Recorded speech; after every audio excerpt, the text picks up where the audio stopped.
Welcome to my channel. This is JC Rock and Metal Reviews. My name is John, and today I have a new album review.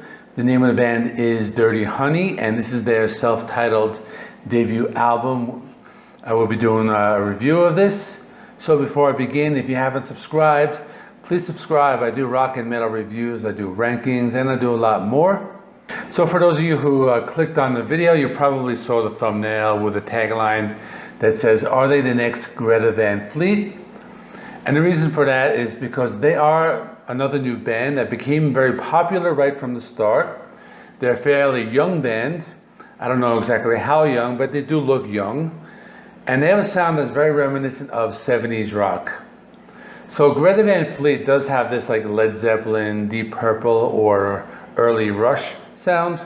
But I think this band is a little more bluesy. I'm thinking a little more of something like Aerosmith or AC/DC, or a band like that. I'm also thinking like the Black Crowes, even though they are a little more of a 90s band. I think we're seeing this trend of young bands going back and playing straightforward rock and roll, and I hope it continues. So in this video, I'm going to talk a little about the band. I'll go over the songs. It's a short album. It probably could have been an EP. It's only 30 minutes long. I'm going to talk about the songs, give my final review, and that's it.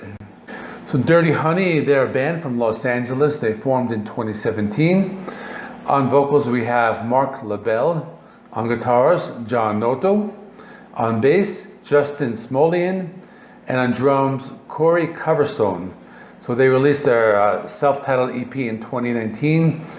And their single, When I'm Gone, topped the Billboard mainstream rock songs, which made them the first unsigned band to ever pull that off. So basically when they started, they moved to Santa Monica, and their original intention was to become famous like Guns N' Roses. And I mentioned that band because I think that's another band they are influenced by. Another connection they have with Guns N' Roses, that one of their first gigs was opening for Slash in 2018. And not only that, they supported Guns N' Roses on their Not in This Lifetime tour in Las Vegas for 2 shows. So we have that connection there too. So now I'm going to talk about the songs.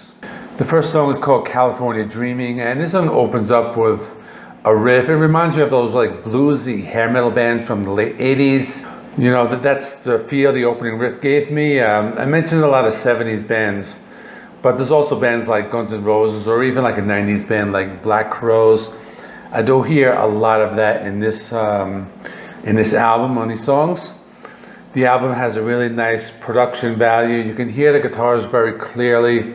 You hear the bass. The guitar solo sounds like it could be like from an old like Aerosmith album. So this is a really good start to the album. I like this one. The next song is called The Wire, and this one opens up with almost like a start-stop riff. It reminds me a lot of like AC/DC. The song is very melodic, the vocals sound very good, and there's a lot of good like lead guitar work on this song. The next song is called Tied Up, and it's a hard rocker, very bluesy. This one reminds me of Aerosmith. They do have some backup vocals on this one, and it adds like a lot more like soulfulness to the song. The guitar solo is very good.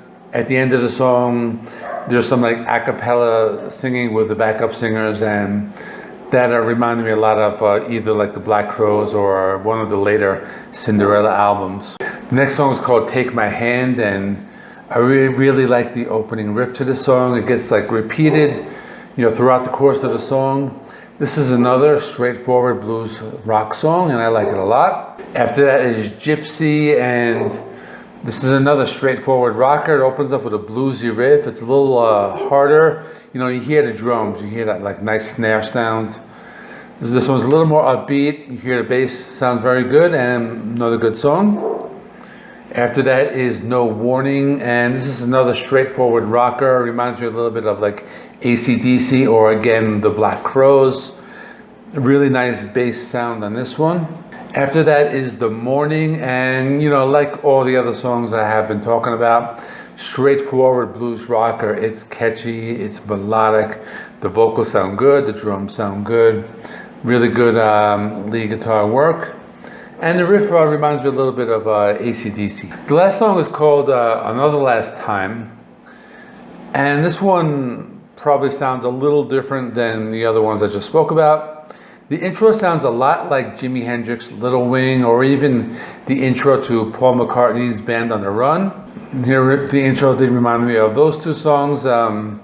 I guess this would be the closest thing to a ballad they have on the album, and I will be addressing that issue in a few minutes. But this is more of a bluesy Black Crowes type of song, also the longest song at almost 5 minutes. You hear the backup singers, that's another plus to the song, and really nice way to end out the album. So in conclusion, I'm going to talk about the good and the bad about this album.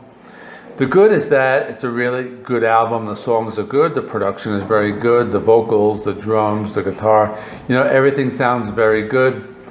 Reminds me a lot of the old bands that I've mentioned throughout this review. But that's pretty much the problem, is that it's very formulaic. Many of the songs sound the same. They start with a bluesy guitar intro, and it goes into the same like verse, chorus, verse, solo. I think only the last song, Another Last Time, was the only one where they changed it up a little bit. All the songs are either 3 or 4 minutes, and I really wanted to hear something like an acoustic ballad. I'm thinking of something like She Talks to Angels or Thorn in My Pride by the Black Crowes. Something like that with like an acoustic intro and like a lot of like bluesy parts and some slide guitar. I think they could have like mixed it up a little bit, and it would have like added a lot more variety to this album. But I think this band does have a lot of potential. They released one EP, and that was like 25 minutes, and they released this album, and this is like 30 minutes. So I think if they do change it up on the next album, it would sound very good. So for right now, I'm going to give this album a 7 out of 10. But I do think this band has a lot of potential. I think their next album is either going to make or break the band. And to answer my question that I posed at the beginning of the video, are they the next Greta Van Fleet? As of right now, no, but I think they do have that potential to get that big. They just need to develop their sound a little more. And that's my opinion. So let me know what you think in the comments section. Tomorrow I have a new review by the band Dinosaur Jr. After that starts the next week, and I will come up with some more ideas. I haven't really decided yet. So in the meantime, please check out the in-video links, and I will see you in the next one.